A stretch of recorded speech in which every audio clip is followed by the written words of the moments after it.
Hello dear UPSC aspirants, today is 13 January और आज लोहड़ी है। तो सबसे पहले happy Lohri to all of you and I have brought the must read articles for 13 January as well and I want to tell you newspaper में बहुत ज्यादा time भी नहीं लगाना और तो पूरी तरीके से छोड़ना भी नहीं है। So I am here to actually help you to use newspaper and also not waste a lot of time. So I, 𝐤𝐞𝐥𝐻, mentor at Prepp IAS, is trying to help you read the newspaper effectively and in as less time as possible. Let's start our today's newspaper. So in the front page of 13th January, we have only one article: declining fertility levels push up Kerala's maternal mortality ratio. So firstly, this topic comes under the syllabus of GS paper 1, human geography, okay? And this year also, 2014 UPSC Prelims has asked what is total fertility rate. So such concepts are important, right? Maternal mortality ratio. How is maternal mortality ratio calculated, right? So total number of maternal deaths upon total number of live births into 1 lakh, right? So how many women are dying in 1 lakh of child, in 1 lakh of the delivery that women are doing. So this is what is maternal mortality rate. So the Kerala's maternal mortality rate, which is lowest in the country, that is 19 per 1 lakh live births. In 1 lakh live births, 19 women are dying, right? So what are the reasons for the increase of the number? Why after attaining a great number, Kerala's maternal mortality ratio is increasing? Because of the denominator problem. As I told you how it is calculated, number of deaths of females giving delivery upon total number of live births. So the total number of live births, which is the denominator, it has reduced from 5 lakh to 3 lakh. The state has now hit a low of 3,93,000 births from an average of 5 to 5.5 lakh annually later. So that's why its MMR is increasing now because of the bigger denominator. Okay, so look at this and remember what is MMR. It can be asked. Kerala led the demographic transition in the south and also in India by attaining the replacement level fertility of 2.1. Now what is again this replacement level fertility? It is the average number of children a woman needs to have to replace herself and her generation so that the population is stable. Okay, so for example, a woman has to give 2.1 birth so that the population remains stable. It is not going on the declining trend as is happening in Europe, Japan and other countries. So let's move to the next article. This is important from both prelims and mains point of view. So this is only important from prelims point of view. The waste of Bhopal's, Union Carbide factory case had been left in the factory for so long. So now they are trying to incinerate the waste. The CM and the whole government of MP is trying to, treat the waste or incinerate the waste. So a lot of, protests are coming from public. So why? So I just want to remind what happened then. The toxic gas, what was the gas that was released then? Methyl isocyanate. Leaked from the Union Carbide India Limited factory. Okay, so the waste had been lying at the now abandoned factory in Bhopal for 4 decades, which has become the issue now. So remember the gas, methyl isocyanate, and the factory Union Carbide India Limited. That's it. It can be asked in prelims question. Let's move to the next question. India's data protection rules need some fine tuning. So this topic comes under GS paper 2, government policies and interventions for development in various sectors. Here the sector is digital privacy and digital breaches, right? So Ministry of Electronics and Information Technology has released the much anticipated draft digital personal data protection rules to regulate digital personal data after the passage of DPDP Act 2023, which is Draft Digital Personal Data Protection Act 2023. So the writers have compared the rules and the act with Europe's GPDP Act. Okay, this question has also been asked. The GDPR belongs to which country or nation in 2018 prelims? Okay, so they are comparing India's DPDP Act to Europe's GDPR and finding what are the benefits of India's India's rules and its 1 or 2 limitations. Okay, so we can read this act. So there, one of the terms they have given is Brussels effect. What is Brussels effect? Where global digital rule making, whatever rule making was being done in, internationally, mirrored the European Union's interventionist regulatory ethos, India has taken a more pragmatic stance. Okay, so everybody was trying to copy, the European style, but India has followed a pragmatic stance. The EU's General Data Protection Regulation once was considered a gold standard by privacy experts, now faces a lot of criticism, because of many consequences, because they are helping big corporations, stifling smaller enterprises, which is reducing the public trust in the internet, right? So India's alternative to Europe's interventionist policy, this is what they're trying to discuss. So what has happened? The GDPR was very cumbersome. It was giving a lot of detailed requests to users, which had become difficult for users. They have also kept a term for it, which is called consent fatigue. So many consent was going to people that it was difficult for them to understand everything and say yes to it, right? And that's why in 2023, the European Commission introduced the Cookie Pledge Initiative. That is, not a lot of permissions will be taken and not a lot of disturbance will go, to address growing frustration over incessant consent pop-ups. So many consent pop-ups that it was difficult for them to operate, for the individuals and citizens to operate. So India's DPDP rules sidestep this speed pitfalls and is focusing on outcomes rather than the processes. Okay, it is talking about they require only the publication of relevant information on apps and websites. So India's act is only asking for the relevant information. Also about the processing of children's personal data, which requires stricter protection compared to other types of data processing. So India has taken a very thoughtful policy making in this area also, because the educational institutions, clinical and mental health establishment, and child care centers are not required to verify parental consent for tracking and behavioral monitoring, as long as they adhere to guardrails. Okay, so this is also another positive where India has taken a thoughtful policy making. One of the limitations that they are talking about of our India's DPDP Act is that they had created a difference between significant data fiduciaries and smaller entities. So this kind of differentiation can lead to a lot of risk of regulatory arbitrage, and smaller entities can misuse this inconsistency for their and this can also lead to bigger businesses going out of India and taking the business out of India, right? So this is one of the limitation. And according to IBM, data breaches cost Indian businesses an average of 19.5 crore rupees in 2024. Okay, so with the convergence of Internet of Things, 5G and artificial intelligence, right? So India must envision privacy framework that do not exclusively rely on the fallible principle of consent comparing to GDPR. So this few 2-3 points can be used in our article. Now this article is very critical of the government, that we will avoid. Okay, so let's move to the next article. Now the reforms needed in the MEA, Ministry of External Affairs. So there is a lack of official numbers in the MEA. So this we'll use only this data, and it can come in several forms. How MEA can improve, and the capability of MEA can improve, or how the bureaucracy of India can improve. So this can come under the syllabus of GS paper 2, role of civil services in democracy, here international agreements, right? So MEA is staffed with about only 850 Indian foreign service officers, with formulating and executing foreign policy across 193 countries. Okay, only 850 officers for 193 embassies, while annual intake has increased from 14 to 30 to 35, but it is still very much inadequate. They are comparing it with US, which has 14,500 foreign service officers, and UK has 4,600 officers. Small size, and so many, and 6 times, 5 to 6 times of India, right? Russia around 4,500 officers. So India with a big size only 850, UK with a small size only 4,600. So we'll have to take that in account while giving recommendations. Let's move to the next article.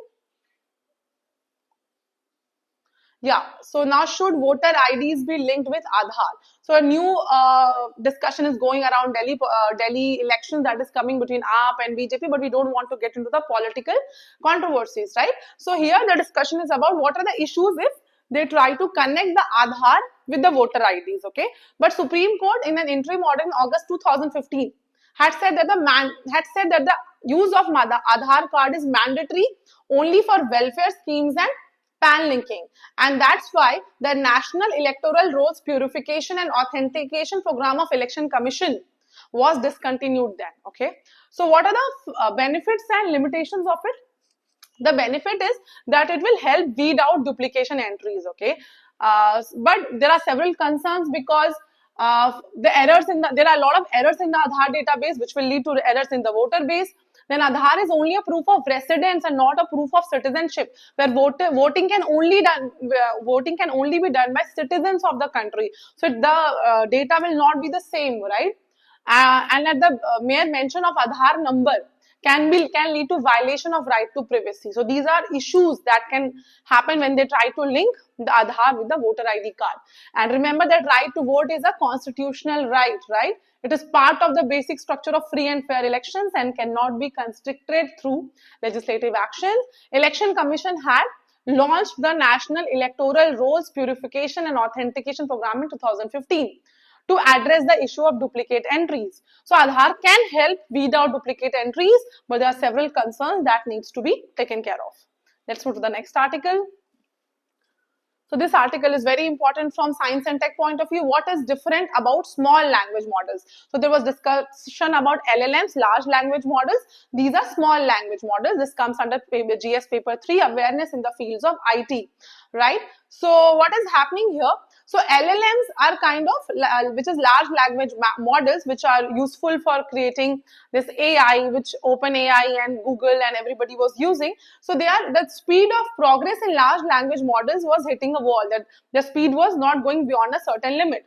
So that's why smaller models are coming in demand, right? The race towards building large AI models has been building up ever since OpenAI released their 175 billion parameter LLM. Okay, so what are the and what is GPT? What is the full form of GPT? Generative Pre-trained Transformer. Okay, this is part of the OpenAI and the AI Open Chat GPT, etc. So Google DeepMind has released Gemini Ultra, Nano and Flash models, while OpenAI has launched GPT-4o Mini. Meta has launched Llama 3. Amazon-backed Anthropic AI has launched Claude 3. 𝐼𝐞𝐿 and Opus. Okay, so you need to know about this. What are these?